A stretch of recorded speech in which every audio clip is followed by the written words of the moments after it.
Alright, so this video is meant to impart some of the wildly interesting qualities that myth possesses in a non-technical way to a large audience, hopefully unfamiliar or possibly familiar with myth as a whole.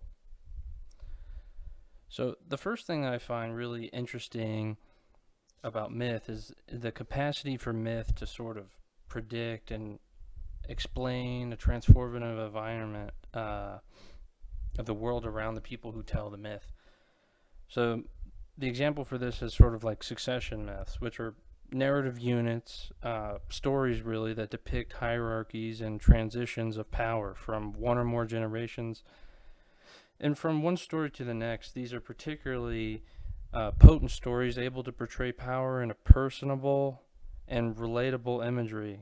Take Zeus, for instance, in the Greek pantheon, who's saved from being swallowed up by his father Kronos only to lead a revolution in which he unites his siblings who are able to gain control over their father. This is really the basic structure of all mythological succession myths, in which one generation gains power from the next, and this sort of shift is not a peaceful one. It's a very harsh reality, but it also sort of reflects the real world, and it's sort of down to the ground in terms of what it portrays. It's more realistic than most things.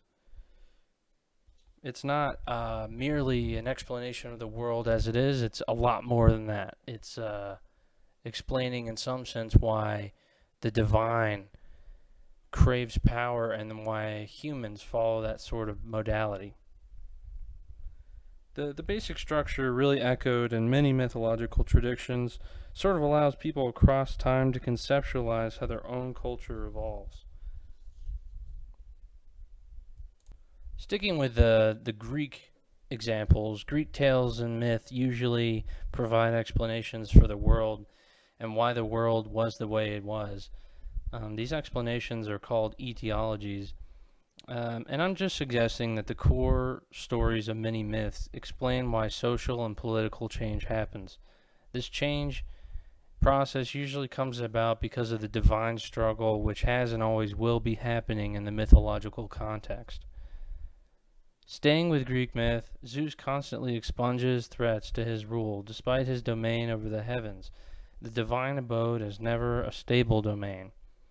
This is, in a sense, an allegory for all of human politics, regardless of time period. Because divine affairs are never quite stable, the perceptible world is a reflection of this reality. When a country's borders may remain stable in one person's lifetime, this is not indicative that a country will ever escape change. I believe that mythology is built in with a capacity to anticipate the inevitable change felt from one generation to the next. I believe myth is so important for people because myth allows us to conceptualize our own mortality and finitude, and then to organize our life to anticipate change from one generation to the next.